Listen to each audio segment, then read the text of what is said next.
So we have today a panel of the leading experts and practitioners who work on the issue of inclusive peace building in Cyprus for all their life. Right? So I will give more time for them to introduce themselves and have a discussion. Good morning, everyone. Thank you for being there. A lot of faces we don't recognize, so that's brilliant. We're speaking to our unusual suspects and hoping for a stimulated discussion. I'll be chairing the panel. Today we focus on peace building methodologies, peace negotiation methodologies, not substance, but focusing more on process. I'm going to pass the word to Meltem first. I'll introduce her in a minute. Then we'll hear from Nia, Charis, and Allison. Meltem has been the former political advisor of Akıncı during the negotiations. She was there in Crans-Montana. But even before then, she's been a peace builder, a historian, and an activist for over 3 decades. Also the president and the founder of Cyprus Peace and Dialogue Center. And she's been one of the leading activists and civil society members behind inclusive, consultative peace processes. So I think in terms of contributing to redesigning and rethinking the peace process in Cyprus, there isn't a more accredited and decorated panel that you can see than these 3 people here, Meltem, Neo, and Charis. So I'm going to give the word to Meltem to get us started. Thank you. Thank you, İlke. Your words made me feel responsible about all the failures so far, because we don't reach out to a peaceful settlement yet. Maybe together with you. It's meaningful that we continue our conversation here in the buffer zone. And I assume that you already became sort of expert on Cyprus issue as well. I'm sure that you understand what we are talking about because you all work on the conflict zones and peace activities and peace building. So I will build on all these. Yesterday, I and Charis, since we spoke about contact, trust, and the limits of change, I would like to take the discussion one step further and ask a more practical question. If decades of bicommunal work that İlke already mentioned via my biography or something, and trust building didn't bring us to a settlement, what needs to be done differently? This is the question that we focus for the last 5 years, even more if we take it from 2017, the failure in Crans-Montana, and after 2020 elections in the Turkish Cypriot community, because the new leader who was elected in 2020 with Turkey, they changed even the track to 2 states from the federal solution. So our conclusion after many years of bicommunal work in Cyprus was that contact and trust building matter deeply, but they are not enough if they remain disconnected from the substance and design of the peace process itself. After 2 decades of intense bicommunal work, many of us had to confront a difficult reality. We didn't arrive at a settlement. We didn't meaningfully institutionalize civic participation in the peace process. And we didn't sufficiently extend the impact of peace work into wider society and mainstream politics. Indeed, in recent years, we have even seen the erosion of what had long been the common ground of the peace process itself, which was the framework of a bizonal, bicommunal federation with political equality. It was from this concern that we decided, all sitting here, some are sitting over there, some are not here today, like Errol Kaymak and Fiona Mullen, etc. And many people, we are together working and reflecting under the Cyprus Peace and Dialogue Center, which is doing more political reconciliation stuff, try to do things a little bit differently, try to figure out the missing element in the peace process. So we simply explore a different approach, one that engages not only in trust building, but also in the substance, methodology, and process design of peacemaking itself. This meant asking a different kind of question. What would it mean for civil society, not only to support reconciliation in a general sense, but to engage seriously with both the substance and the methodology of a future peace process? In other words, we wanted to engage not only with what is being negotiated, but also with how it is negotiated, not only with building trust between communities, but with how civic energy, political knowledge, and public ownership can be translated into a process that actually supports a settlement, whatever it is. And this pushed us into two directions at the same time. First, we went back to the accumulated body of negotiations at the civic level, the convergences. Okay, we were also semi-policy makers, so insider information helped, to be honest. And also the network of the policymakers from both sides, they were willing to attend our meetings. So we went over the convergences, the frameworks, and the knowledge produced over decades of formal talks, and asked a simple question: how much substantive distance is really left?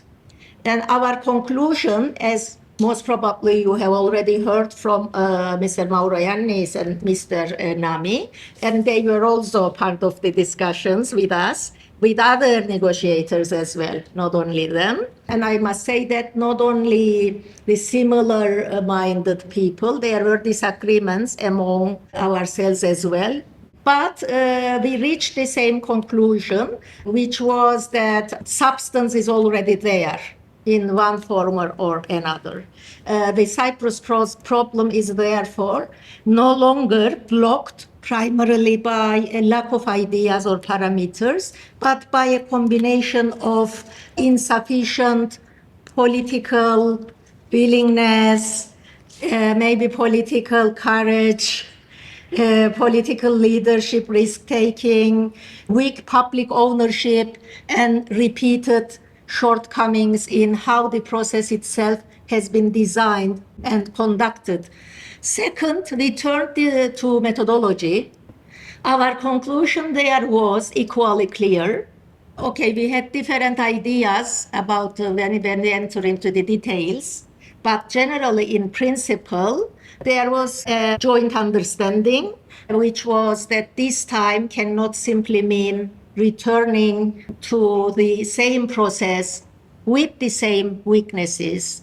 If negotiations resume, it cannot just be another cycle of elite talks. High secrecy, supposedly it's confidential, but everything leaks to the press. But you know that leakage, instead of helping, it gives harm, because it's not like being transparent. It's leakages, so everybody starts to prove that it's not correct. So whether it is 100% correct, you never know, because it's just a leakage. So this is also a weakness for us. I mean, this secrecy and full confidentiality, so it's not transparent, and limited public preparation, especially among the Greek Cypriot community for us, Turkish Cypriot community, because they're constantly paying some consequences and some cost after each failure. They are willing to watch and follow what's going on in a better sense. But still, especially after Crans-Montana and after 2022, they also need public preparation because they have strong perceptions which mostly are negative at the moment. So sometimes I feel that after all these trust building activities, we need to start from the scratch regarding the trust, especially the political trust, because it's different. The relationship and trust between the individuals, there is no problem. They trust. But when it comes the political trust to the majorities of one community, so we can say that communities, they don't trust each other's intentions, or they don't trust that they are equally willing to proceed with equally joint understanding towards it. So we don't want then it can just be another cycle of elite talks. I say high secrecy, limited public preparation, periodic crisis, and then at the end an expectation that society will endorse an immensely complex settlement text and the referendums simultaneously. So how it would be.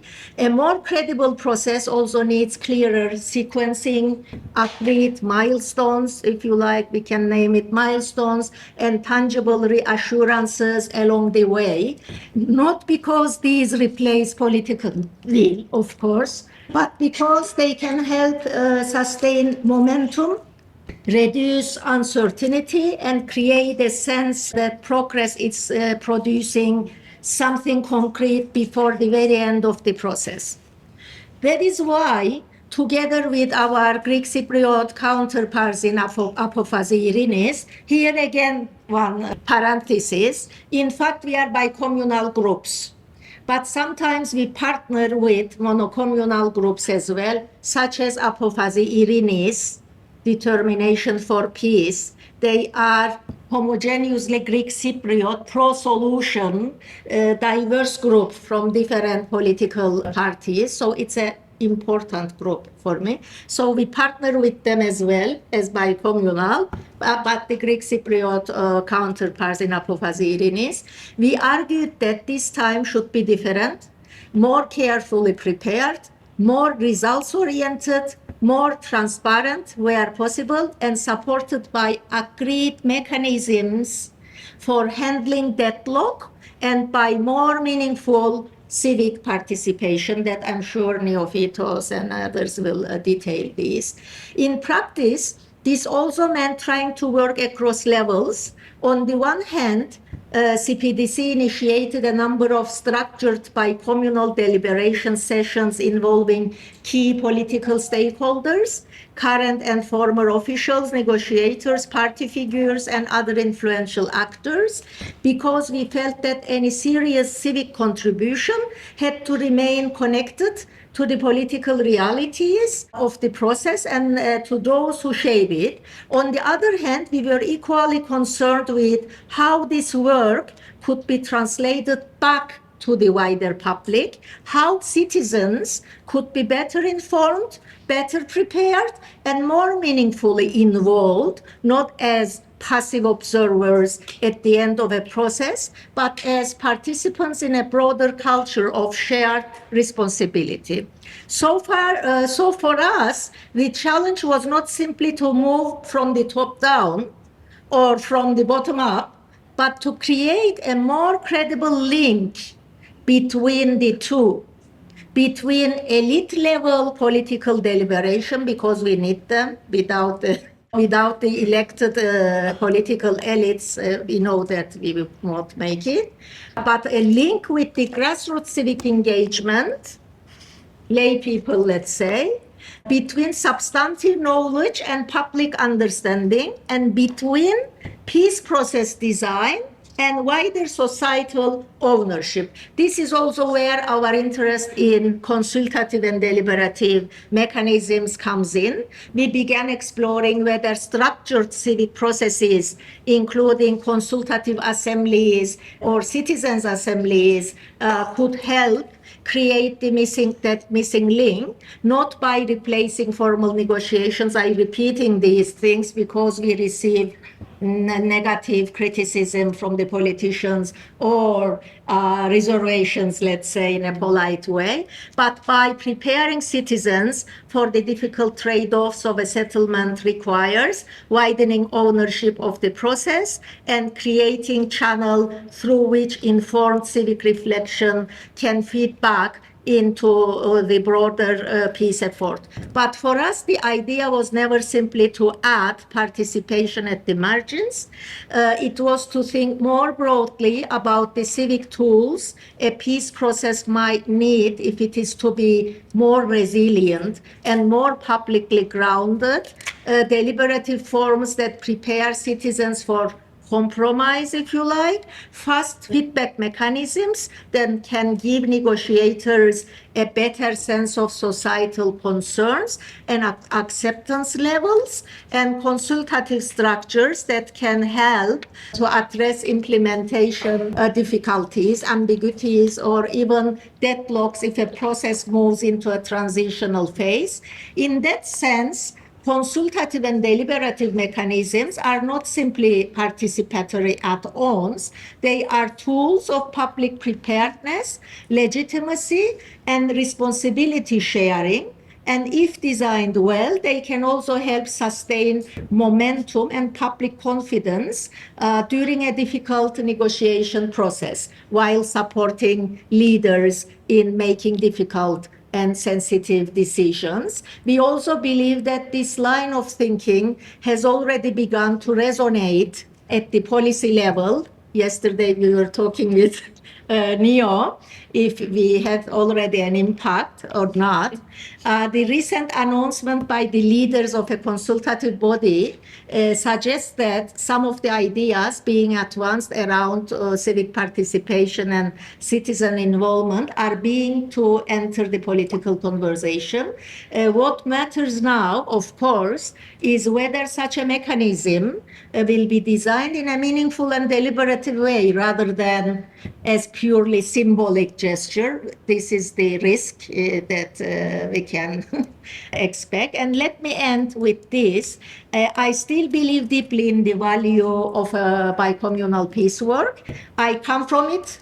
I helped build parts of it, and I know how important it has been. But I also think we have reached a point where civic peace work in Cyprus must become more politically literate, more process-oriented, and more structurally ambitious. That, for me, is what CPDC and many other organizations in Cyprus has tried to do in partnerships in an inclusive way, to move from contact alone to contact plus substance, from goodwill alone to goodwill plus process design, and from civic activity at the margins to civic engagement with the architecture of peace itself. If the next phase of the Cyprus peace process is to be different, then civil society cannot simply be asked to support it from the outside. It must be helped to understand it, shape it, and sustain it, not in a way that replaces political leadership, but in a way that makes a future settlement more democratic, more resilient, and more genuinely owned by the people who will have to live with it.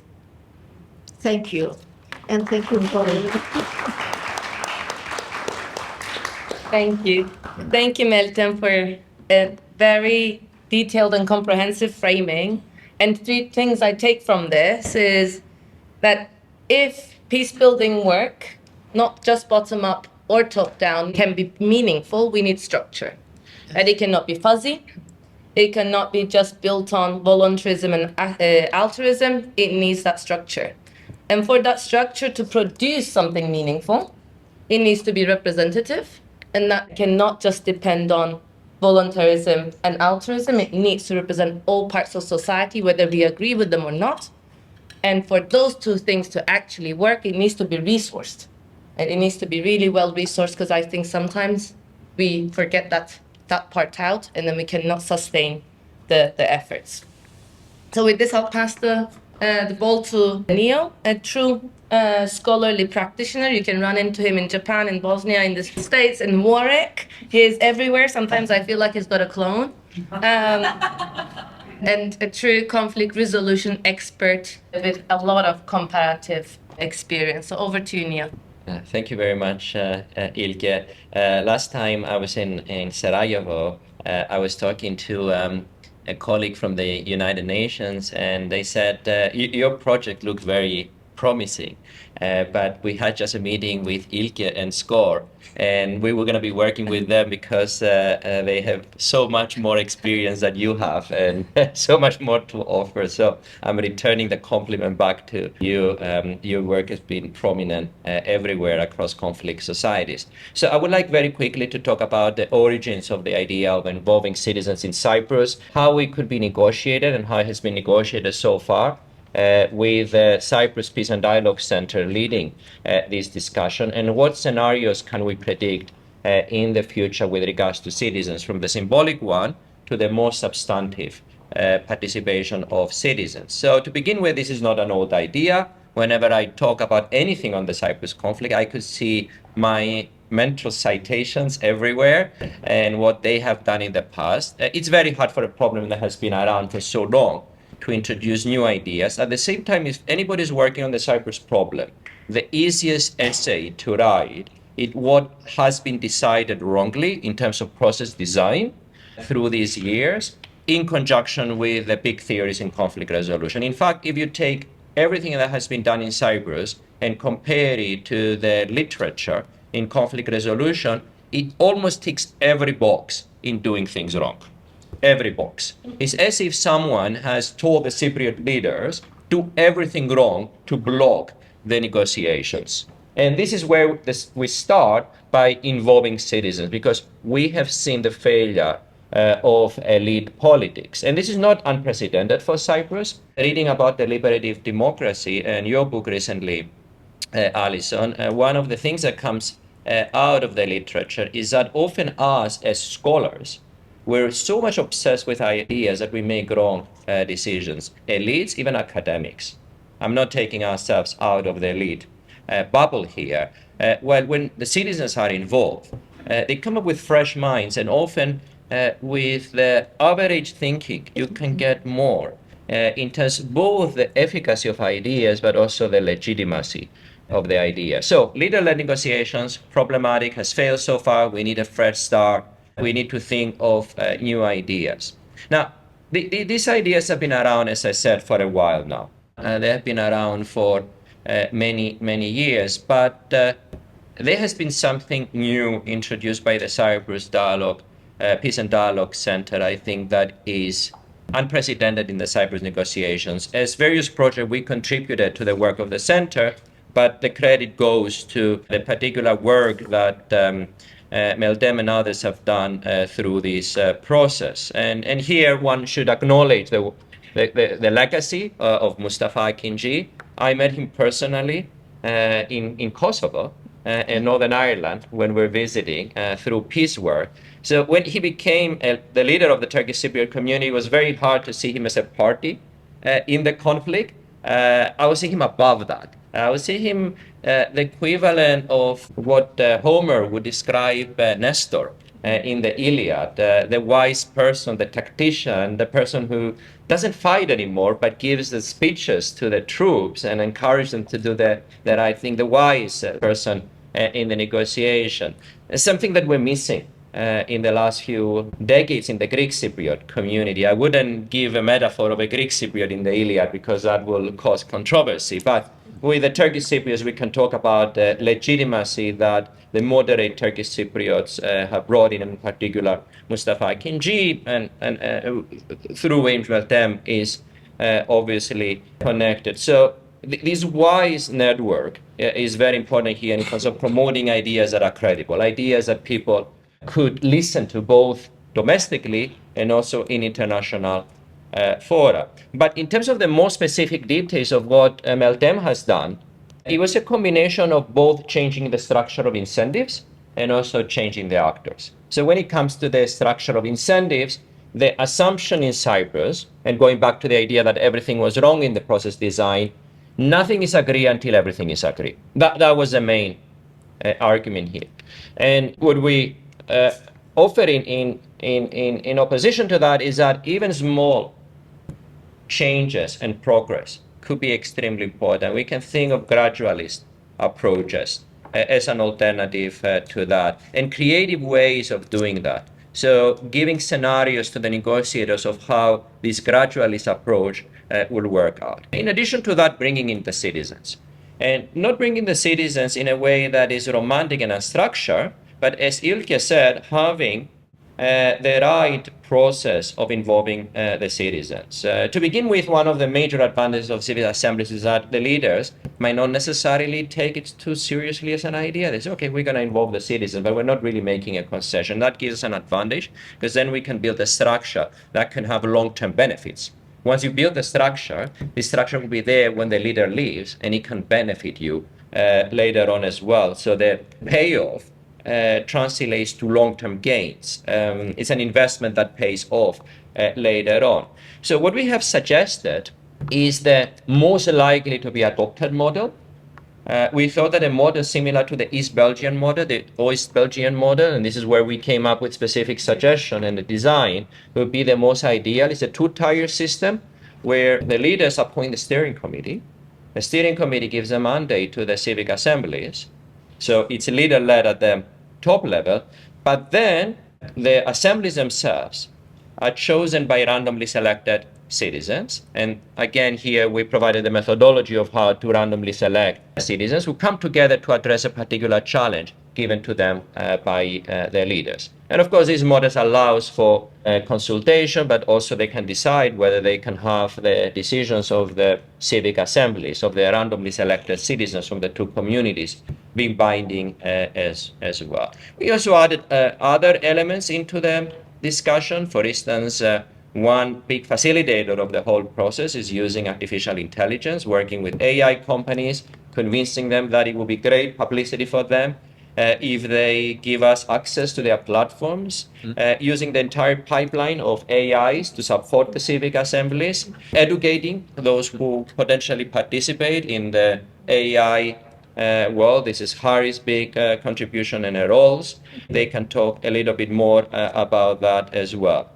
Now, the final point here is, how can we know this will not be symbolic and be more substantive? This is, of course, something we're going to be trying in the negotiations, and there's always a danger that this is going to work only in marginal areas. In fact, this is how it's starting. The negotiators would like to use it only on issues that are not sensitive, issues that involve education, humanitarian issues, and so on. There's no problem with that, because that can build legitimacy in the process. But my feeling is that once they see the benefits and once people embrace the idea, it could lead to something bigger. I mean, this is a classic theories of international relations and comparative politics, functionalist theories. Once you try something and you realize that the public is engaged, the public finds it positive, then you move on to further applications. And again, this is underpinned by academic work we have done, which shows that within the citizenship, you have zones of possible agreement.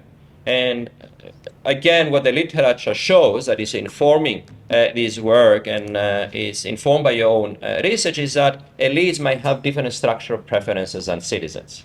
So you think, for instance, some classic questions in the Cyprus puzzle, leaders are very interested in power. They're very interested in how governance and how many people are elected and in which position. Citizens might be interested more in compensations and the delivery of services. This is something we find with work with colleagues. So very important here to start thinking in terms of the substance and what citizens can bring in terms of the legitimacy and in terms of the overall contributions. But the theory here can strongly advise us in terms of what we see elsewhere in terms of the deliberative way, the consensus that we see among citizens across divided communities. We see that in Bosnia, in Northern Ireland. We recently completed some work in New Caledonia, where the citizens, even though they come from different directions, they all agree that they should have a bigger stake in the negotiations.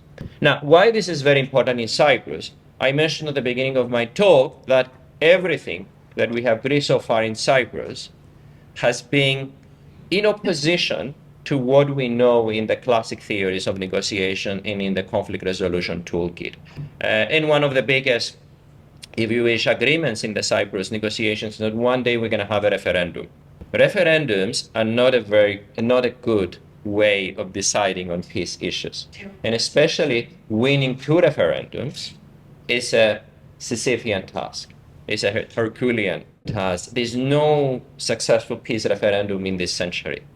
Maybe one. We're disputing that with the United Nations every time we're making that reference and putting the footnote here. But the question is very difficult to be addressed, and it's already agreed in Cyprus that we're going to have simultaneous referenda, which again is very, very hard to win because you're making a campaign on the Greek Cypriot community, and the hardliners on the other side, they hear you, and they're using it. This is what they said. They said they're going to all return back and take our properties. So you have those questions here, and that's why works that look at public opinion are very important. That's why works that prepare the public in civic assemblies are very important. The most substantive, if I have to put the target of the civic assemblies, which you have done so much work, Meltem, in pilot testing them, working with diaspora, working with monocommunal groups, bicommunal groups, is to bring it to a level that we know so much about the public, and we find the settlement so close to civic preferences, and we pilot tested it in so many different forums, that by the time we reach the referendum, the parties are convinced, the leaders are convinced, and we talk to so many citizens that the referendum becomes a formality. So that would be the other extreme to just having a symbolic contribution, engaging so much with the public to so many different levels that the referendum becomes a formality, or at least it becomes less risky than we originally thought about. So to conclude with this proposal, we're following the deliberative way, we follow the standard procedures of what is happening in the world, we're bringing more theory and more expertise in the Cyprus negotiations, and also we bring new hope to what could be possible in terms of outcomes. Thank you. Thank you, Neil. And just also a couple of things that came to my mind as I was listening to Neil is that negotiations and peace building is not about consensus building, right? It's about convergences and it's about deliberation. And maybe sometimes we try to agree too much, and in a healthy disagreement, it's about the overlap that we create and the convergences. And it made me think about groupthink versus spreadthink. When delegates or political parties, they create groupthink, and they have 3 ideas and they stick to those ideas. And when we ask too many people, we create spreadthink. And if you have 3 ideas, you're not going to create convergences. And if you have 300 ideas, decision making and convergences become difficult as well. So again, we come back to that process, facilitation and structure to balance groupthink with spreadthink. And because peace building time horizons are also so much longer than political mandates. So that legacy, what structure can carry on when political mandate time horizons are this short. So over to Charis. I don't know anyone who wrote more about intergroup relations than him. Longitudinally, he innovates, whether it's with AI or with research methods, with Reconciliation Observatory, and a very, very prolific activist in intergroup relations. Thank you, Harry. Over to you. Thank you. I will continue from where Neophytos stopped. It's where the gap we identified from my perspective. I'm a social developmental psychologist, and I work in the University of Cyprus. I do bicommunal research, usually with large-scale representative sample surveys.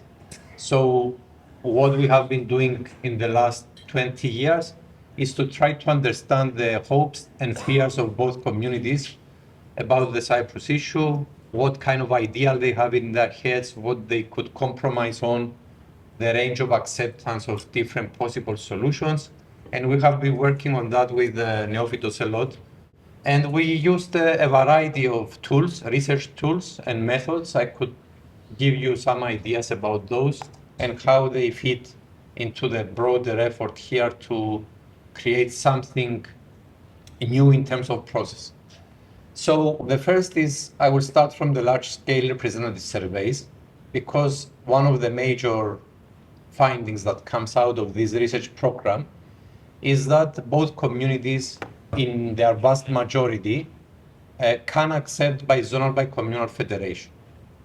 But we have seen in the last 5 years, for example, that when a new leadership was elected in the north, when Ersin Dadar was in power, along with Turkey, they shifted away from bizonal bicommunal federation towards a two-state solution.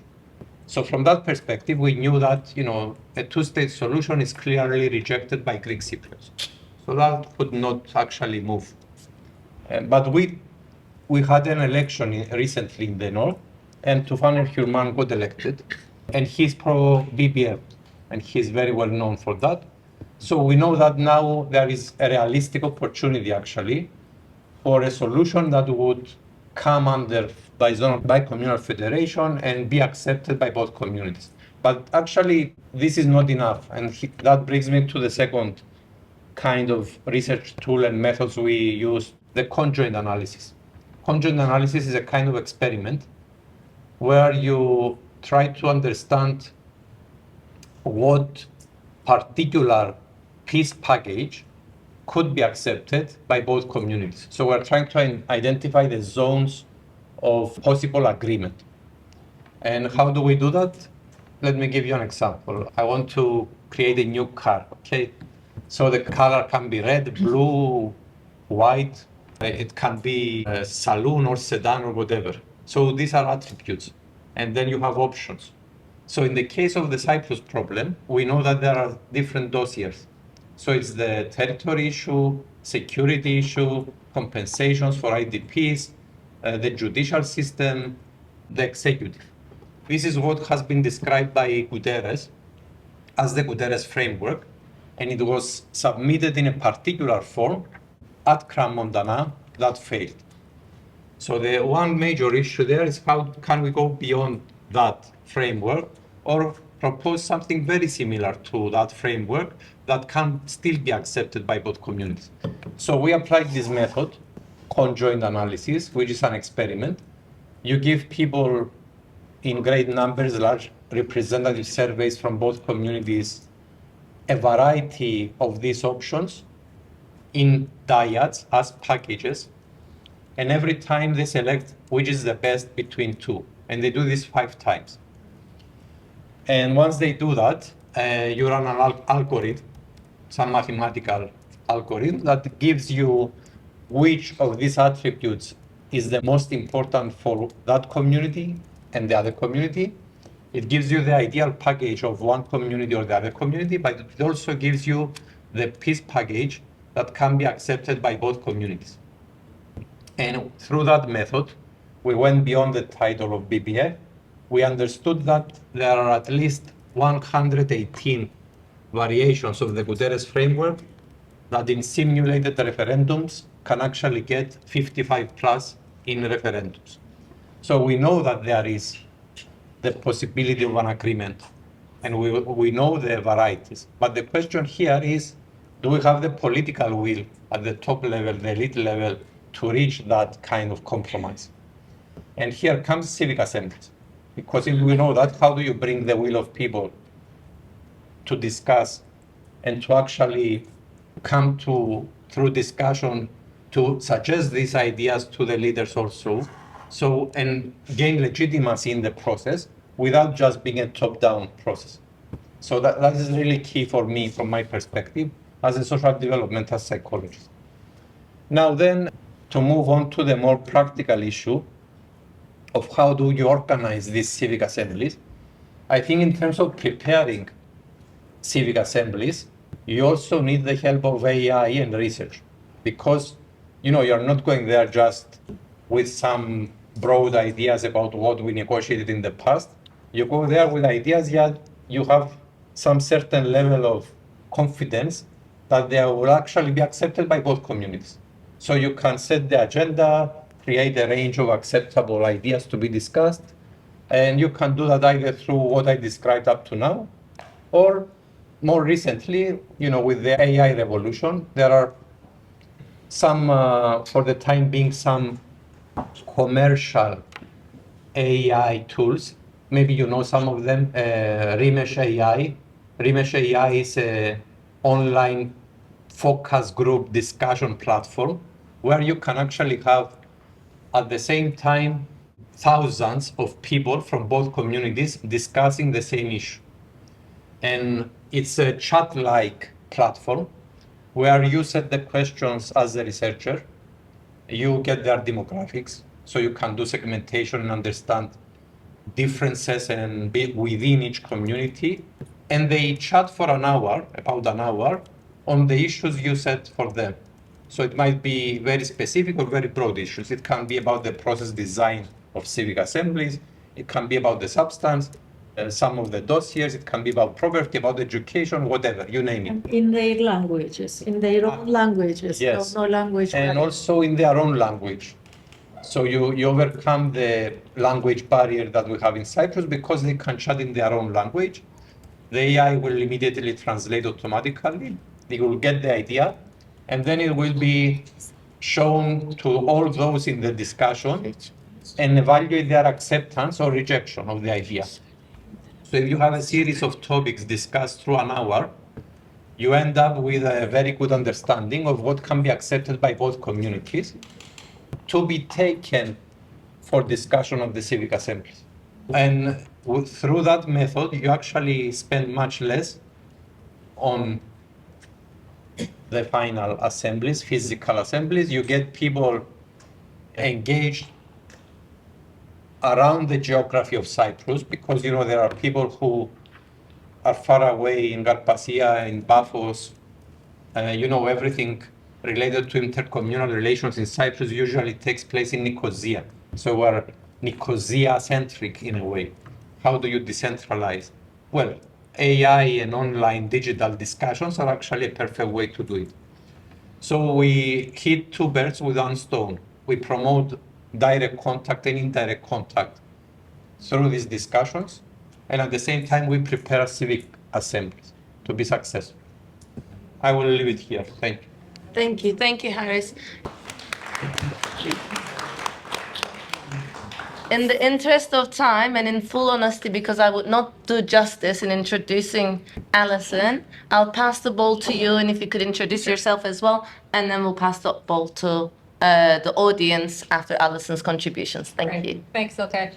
So I'm Allison McCulloch. I'm a professor of political science at Brandon University in Manitoba, Canada. I am a principal investigator on the Inclusive Peace Project with NEO and with others involved. And I think I'm on this panel because I got added to a WhatsApp group where a lot of these ideas for the proposal were beginning to come together, and they reflect some of the work that I've been doing on how to build inclusive power sharing settlements and how to sustain and adapt them over time.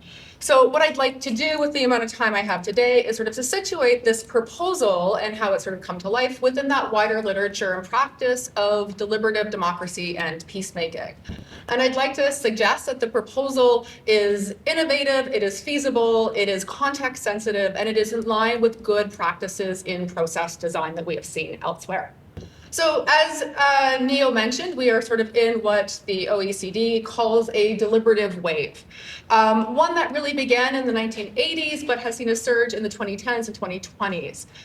So the OECD deliberative database notes 733 cases of deliberative processes between 1979 and 2023. Focused primarily on OECD countries, including well-known examples like Belgium and Ireland. So Ireland has made good use of citizens' assemblies on a number of issues, from thinking about fixed terms in parliament to the use of referendums on climate change, on population aging, and of course, most notably on women's reproductive rights. Participedia, a global crowdsourcing platform, tracks 160 countries where democratic innovations have been deployed, including civic assemblies, participatory budgeting, town hall meetings, deliberative polling, and other types of mini-publics.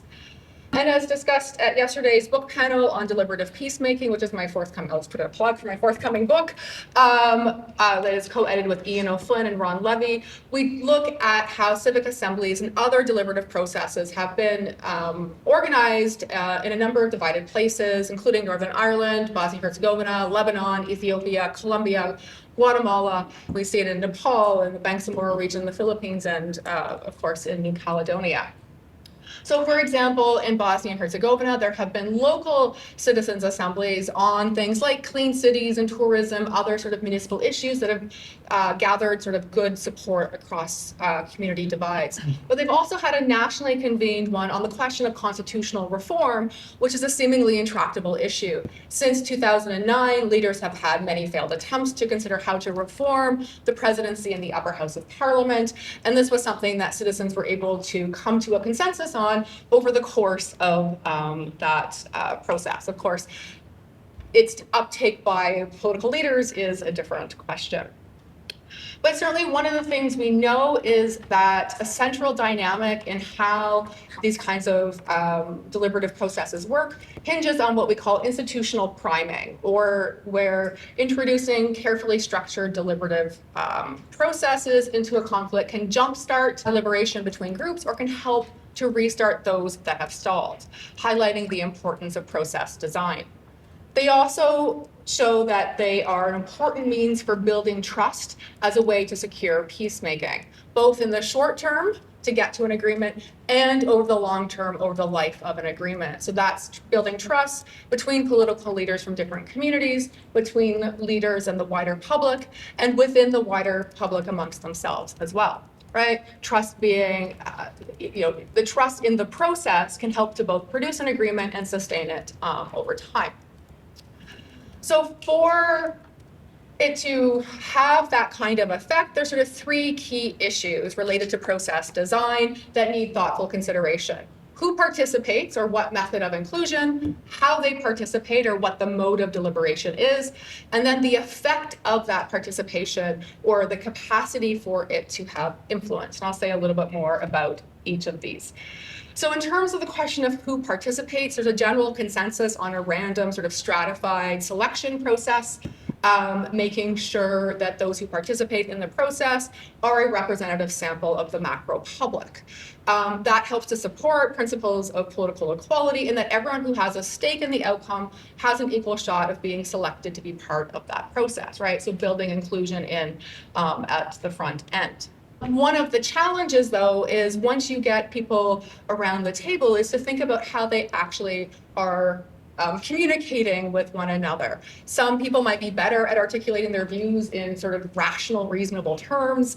We see that there's often challenges in terms of gender and race and class, in terms of whose voices are heard. Those who project a kind of epistemological authority are more likely to be listened to than others.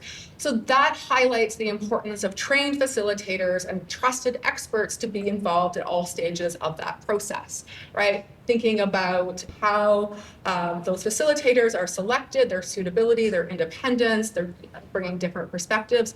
And I think, again, the proposal with its standing sort of civic advisory council has sort of thought about that and thinking about how to bring in different perspectives and ensuring that sort of, inclusive understanding.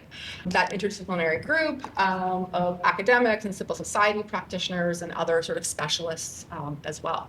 The other thing in thinking about what deliberation looks like is that deliberation is actually a disturbance of our everyday reasoning habits, right? And that is something that we have to account for in a deliberative process. So we typically, as we move through life, use lots of information shortcuts like party affiliation or media frames or perceptions of winning and losing sides. And for the efficacy of deliberation to take hold, we need to be able to work against those sort of impulses and to think about how it is that we come come together.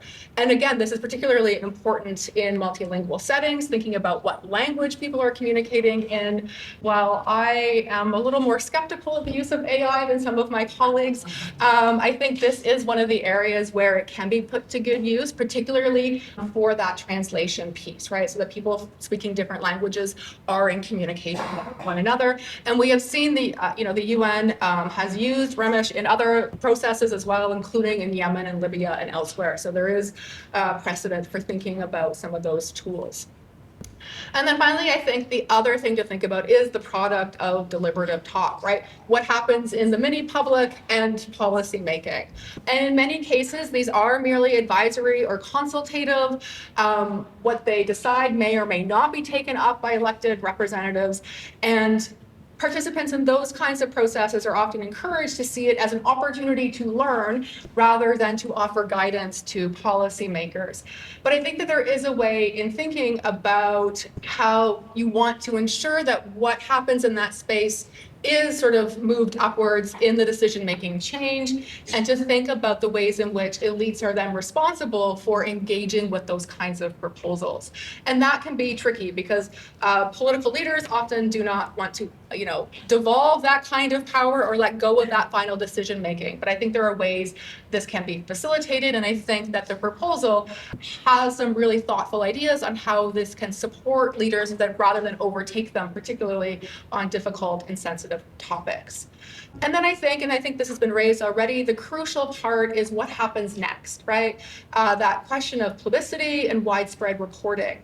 So mini publics or civic assemblies need to transfer what happens in that space back to that wider public as well. Particularly if there is a tie-in with a referendum, it becomes all the more important, right? That peace preparation piece and what happens after that process. This cannot simply be a report that is filed away in a drawer somewhere and has to go hand in hand with an education campaign and dissemination to the wider public. And again, I think the proposal has that sort of after piece in mind as well, right? To begin to think about that sort of more less than a one-off ad hoc, but more of a standing sort of process. So I think that, again, what we see in this proposal are some really sort of thoughtful process design considerations that are meant to, again, build towards that kind of momentum.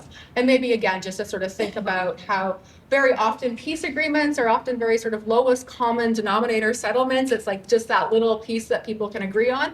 But these kinds of deliberative peace-making processes, I think, offer a possible pathway towards much more sustainable shared futures rather than simply fragile compromises. And maybe I'll end it there. Thanks. Thank you, Allison.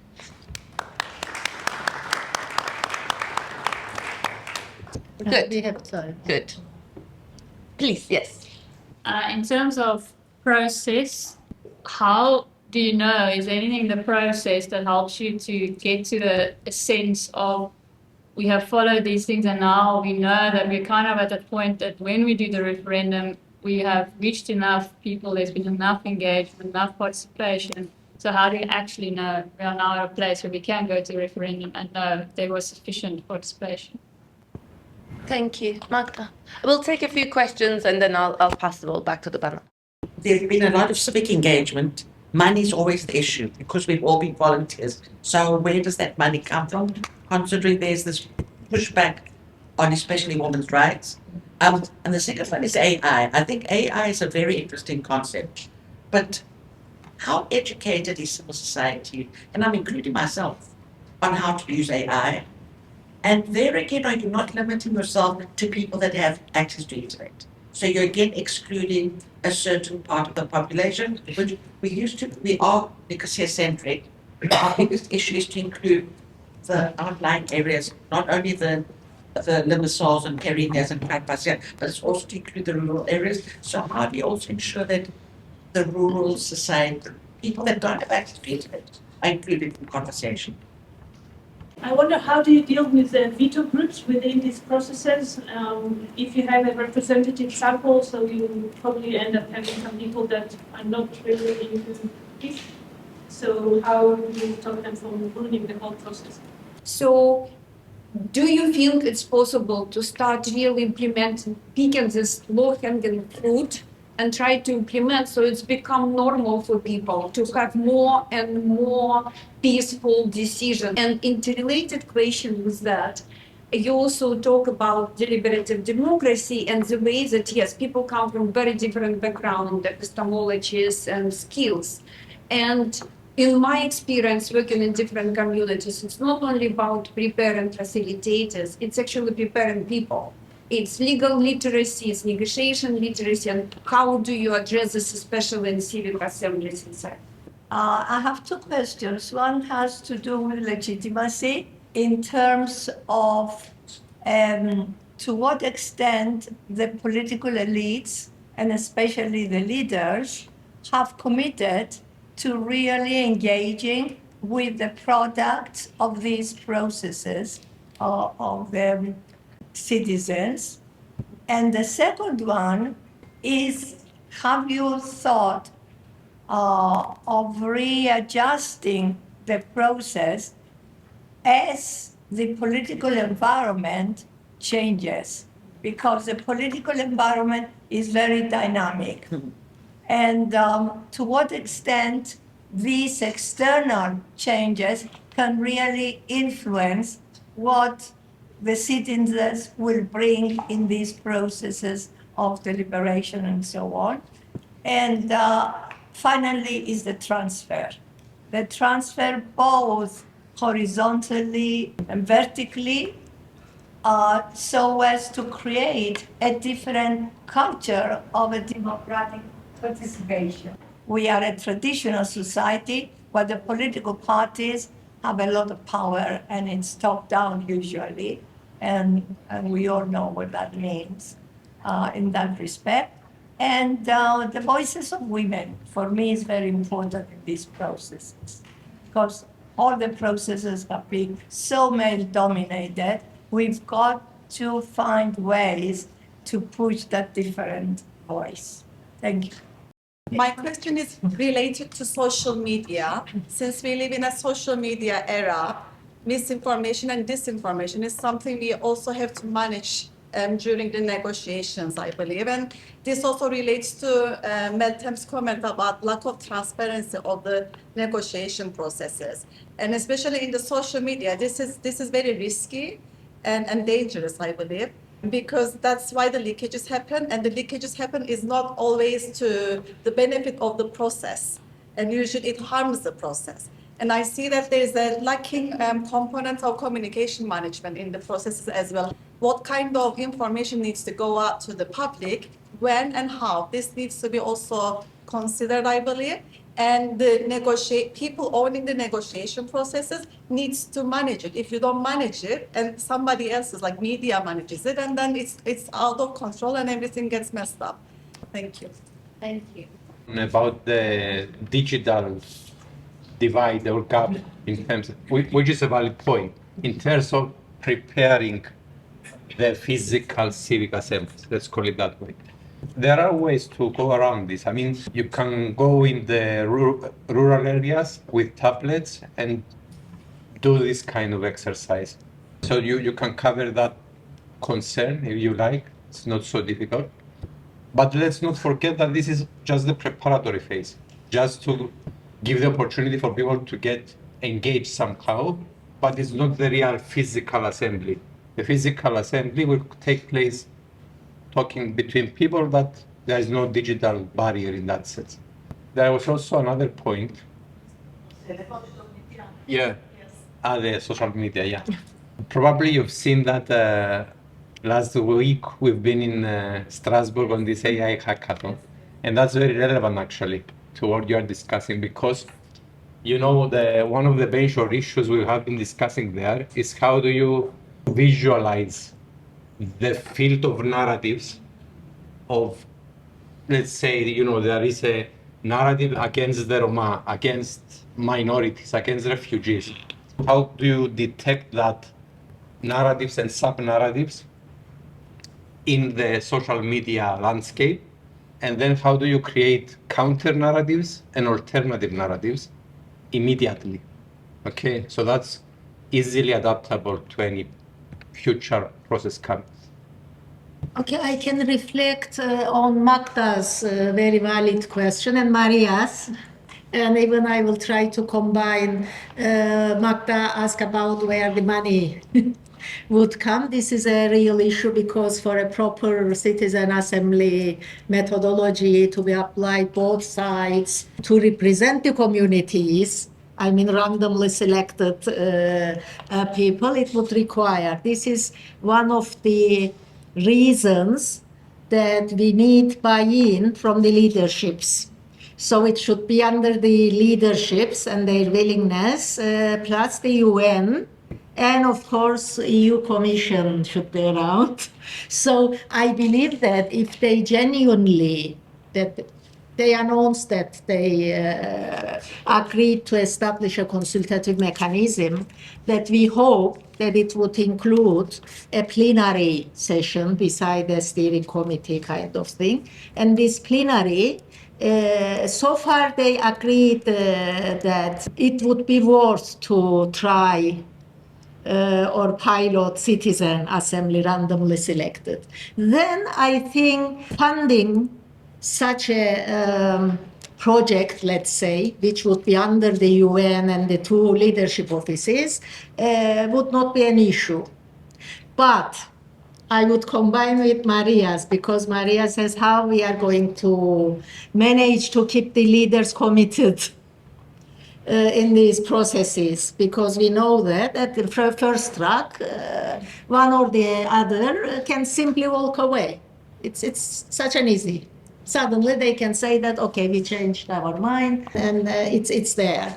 So for this reason, as civic society level as well, okay, we don't have money as much as the leaders and the official structures would get, but still we need to find a way or ways and means that we also continue in a parallel way.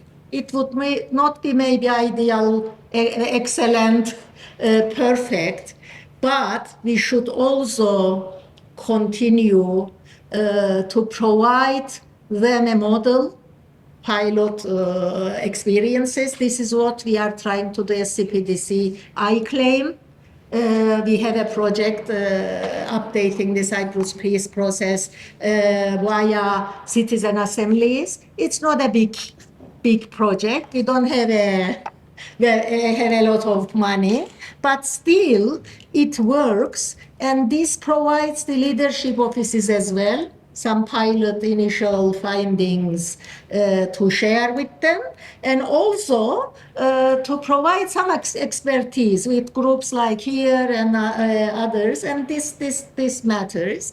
And also, so far that we piloted these citizen assemblies, it's monocommunal. We haven't piloted bi-communal yet, but at least we done many work, focus groups, and also the assembly. We tested the methodology. It works. People are engaged. They are willing to engage, and they are very creative. Sometimes I feel that they would make better than the leaders. Don't tell anybody. So even they have innovative ideas in here, and the methodology is a very useful tool to inform them as well. So to keep them literate about the Cyprus peace process, and they are keen, because when you ask them the question, for example, what innovative methodologies would be useful to bring the leaders back to the table, or keep them at the table, or make them to deliver, etc., they start first to ask, okay, can we ask questions? So far on what they agreed, so far what are the gaps, so far what is the methodology, current methodology, and they want to hear all this and then reflect, and then they come up with some novelties and some ideas in there. So it's a kind of, as I said, that we need both grassroots and the elite level and the official level to interact with each other. Otherwise, if we leave it to the leaders only, it would not work. Anytime it would stop. So, and the only way to keep the leaders committed, Mariamo, is that the demand should come from the people. And this is the way also to keep people empowered, not only informed or educated. I don't like this informed, because it's like a hierarchical, yes, I will teach you something. No, we need to empower the citizens to be able to engage in a proper way and involved in the process and to feel that they would have a voice. But for this, they need to demand it, jointly ask for it to be there. I was hoping that maybe this joint demand first would come from the women, but up to now, I am also disappointed. So, but we need to continue to bring along women of Cyprus as well, from the diverse political spectrum in there. So still it's worth. The other segment of the community is maybe it's youth, but I don't think that in Cyprus would work only sticking on women or youth or any particular segment. It's generally civic society or citizens would help better. So all of us would demand a more inclusive peace process. Let me clarify something about the methodology. So when we select people, we'll be randomly selected through possibly the electoral rolls. However, the people who accept will not be representative. And this is genuine. We know about this, and it's not problematic. In fact, it works better in terms of the methodology. Let's assume that 10% of the people reply they will be attending the assemblies. This 10%, you get more committed, you get slightly more educated, therefore they will be stronger in influencing others, and the people who care most about the particular topic you're dealing with. So if you have a civic assembly, like we're aiming to create one on properties and the displaced persons, people who want to return back to their original homes pre-1963, pre-1974, then you get a sample that is not representative. Yet these are the leaders who are going to convince others to return. They're going to make a case in favor of return. They're going to influence fellow citizens in terms of the prospects and validity and desire of return. So even if you get 10%, you still get the right group that you want to have in that room. And this tends to be the group that are either in favor of solution or skeptical, not the people who are against. And again, this is not a problem, because this is the demographic you want to target in a referendum. You might still get someone who's extremely against the settlement, which you're building on different scenarios here as an hypothesis, is not problematic. In fact, is positive. You can have situations like the famous movie Best of Enemies, where you had the leader of Ku Klux Klan turning in favor of integration. This is a great movie to be including in your courses. If you haven't watched it, is exemplary in terms of what charrettes and civic assemblies could do in terms of transforming people. And that builds obviously legitimacy in process. And it's a test to your question as how do we know we're ready for a referendum once we see people switching from extreme movements in favor of peace. That's a good sign, right? You can never be completely sure.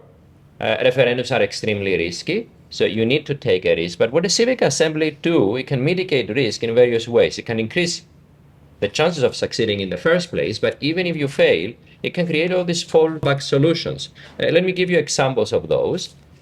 One of them is what we're discussing currently in the negotiations. If a referendum fails, we still maintain some of the progress.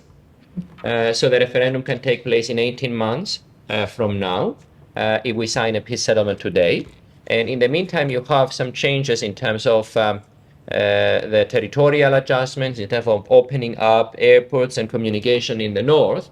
But even if the referendum fails, these progress is being kept. So we're discussing various solutions like that. Or having a second referendum was an idea that we're thinking about. It might fail. Let's try again. So these are ideas that the civic assemblies could suggest, and these are also ideas that the UN is discussing right now. But the problem is that, and here is your comparison, right? Right now, the UN suggests something, it's being leaked in the media, and then it's being attacked in the social world. So it's not an ideal scenario. What we're imagining is a much better situation where ideas are created by the public. They already have this legitimacy. People don't necessarily take them as seriously because they're citizens and not the United Nations diplomats. And gradually they win acceptance because those who are there in the civic assemblies have the capacity, they have the social media training, they have the AI training to do so. And here it takes me to my last point. Charis mentioned Ramesh. İlke and I talked to another AI company, Corpora, which is very good at creating these background memos and material for participants. Here again, one of the biggest weaknesses of the idea that we haven't really touched on is that people might not be experts on the topic that we're discussing. And some of the issues, as we move on from simpler issue to more complex one, require this complex understanding of institutional design. And here is where Corpora can be particularly useful in creating traceable material based on existing literature and existing policy documents.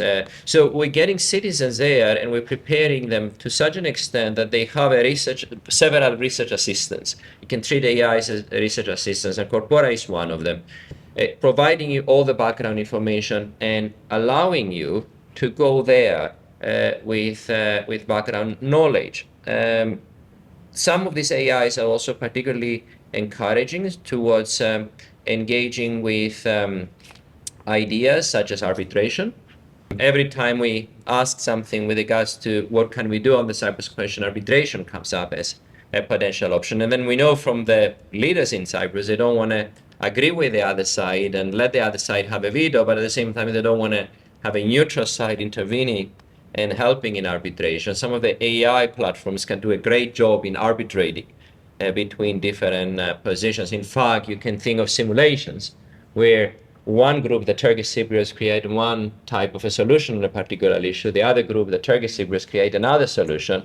And AI decides among the solutions that the citizens have created which one is the most beneficial. It chooses one of the two, not a compromise. This is what we call baseball arbitration approaches in negotiation, because it forces each other to learn about the other community and what are their needs and design the solution accordingly. So AI can pick up some of these weaknesses while listening to the Ramesh platform at the same time. So we're talking not only about comparing AIs, but also integrating different strengths of AIs in the process of deliberation. Thank Sure. you. And maybe I'll just take a couple of minutes to talk just about what the actual process looks like in that space, right? So thinking about what a day of deliberation might look like. So the first is that the people who are involved in it have to make their claims in terms of public reasons, right? So that's the first baseline, is that you have to make claims in terms of which others can accept as well. So it's not just from a self-interested perspective, and facilitators can help people, because often in the first round you don't know how to perhaps do that. There's a way in which helping through that process. So it's never just a free-for-all, right? It is a sort of highly structured process.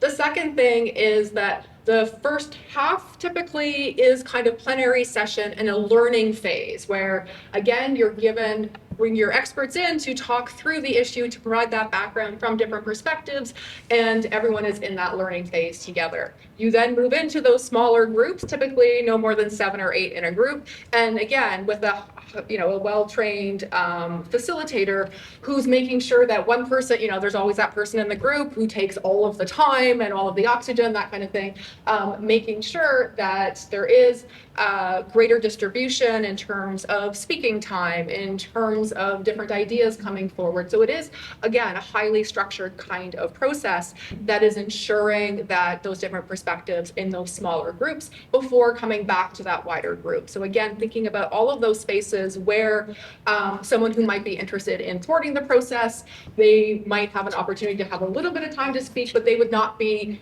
co-opting the entire process because there is that sort of exchange of ideas first in terms that others can accept, and then in terms of making sure that facilitation process, so that people who are involved in deliberative processes have that preparation going in and are facilitated through the process when those sort of difficult moments might come about. And then again, thinking of it as a kind of perhaps phased approach where you might begin indirectly with issues where you might be able to reach consensus. You don't just start at, we're going to solve the Cyprus problem in one day through a deliberative process, right? It's a beginning, finding those sort of spaces of common ground and building out from there. So I think that speaks to the veto issue and that preparation piece. Thank you. Thank you, Allison. I originally come from the South Caucasus, been working on different contexts, including taking part in the negotiations, both formal and informal, in the context of Georgia, Armenia, and Azerbaijan. And I should say that we usually turn to Cyprus for both, to praise the progress and lots of confidence building measures and trust and all of that. But at the same time, we also turn to Cyprus to scare people that with is like what you will reach and then you cannot really proceed and all of that. And what I have been hearing today, and I'm so grateful for all the work that you are doing, which is fantastic. And I can imagine how much criticism that you receive for all of that. But I mean, so far, I've been hearing still kind of some ideas how to create engagement, kind of to overcome with lack of political will.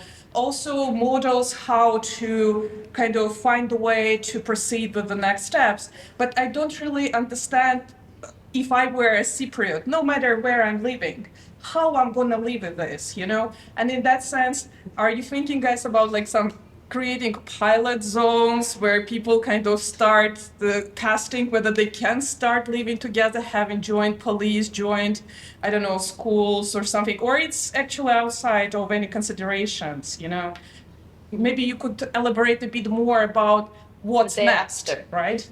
Thank you. I'm really curious about the representative sample. So my context, Patty Derbyshire, Simon Fraser University in Canada. I work largely in the reconciliation space with Indigenous peoples who make up between 5 and 6% of our population, but who are overly represented and often pathologized in health and education, gender-based violence, etc. And so I would want an over-representative sample. There are cultural aspects even about being forthcoming with your thoughts. And finally, an indigenously governed process would be very important, in which the role of non-Indigenous guests, new Canadians who are racialized, etc., I would want to take on the role of being witnesses first, because so little is known. So I'm curious about those aspects from a cultural perspective. And then finally, the consensus model is very important. And consensus, again, conceived differently than in the West. It's kind of a mishmash of ideas. Stephanie and I and Cherry could be talking and say like, oh, yes, all together it looks like this. So yeah, curious about, are there moments or could there be a progression of this methodology that allows first for relationality? Thank you. So, every time you engage the public, you create an expectation. And when that expectation is not met, people get disappointed, disengaged, and you have this apathy, which is actually very common in the political discourse. A lot of people don't want to engage because they feel, no matter how much they engage, they are not really taken seriously. And then when you engage tools like AI with data governance and, a lot of ethical considerations around that, where does that fit into that process? And how do you navigate that? How do you make sure that you honor the participation of people, all right? And not create more and more disappointments. And I'm not sure how relevant that is in the context of Cyprus, but there's been a lot of failed trials, and then how do you kind of bring people back from apathy to participation and building that trust? Do you want to practice before we get married, moving together for a little bit? Yeah. The question of overrepresentation is a very important one, and I would like to start with that. You could also focus on a particular groupings in a society.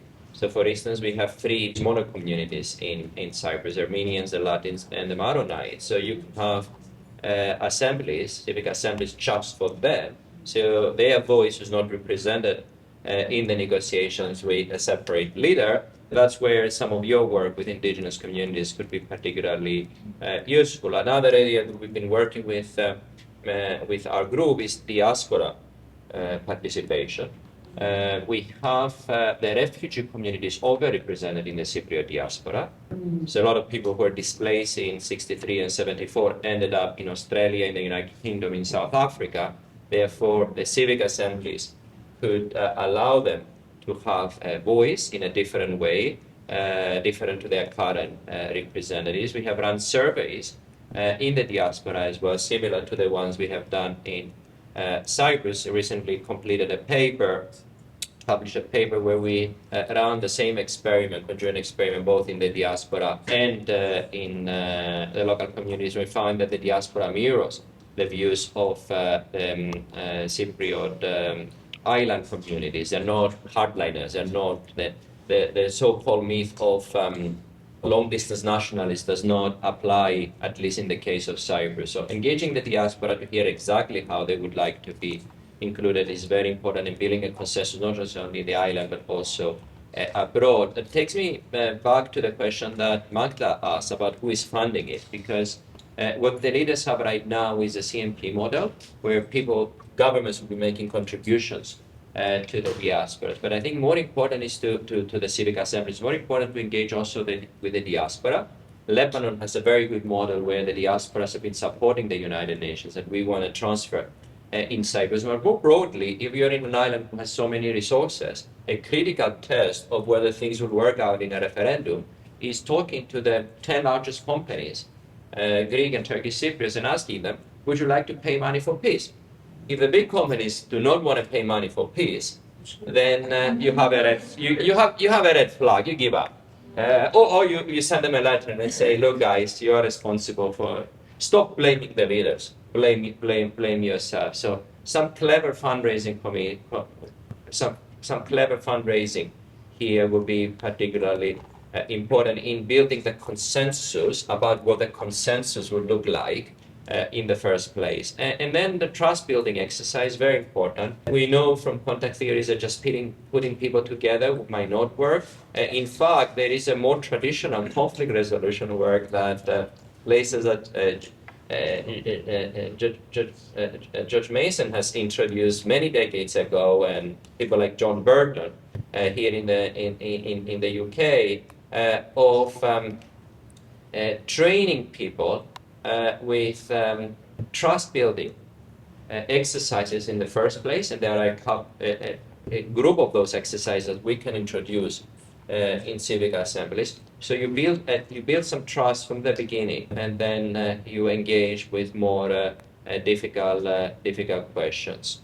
So this is something we're aware of, and we're discussing also in our proposal of how we can build these trust building exercises to the agenda of the civic assemblies.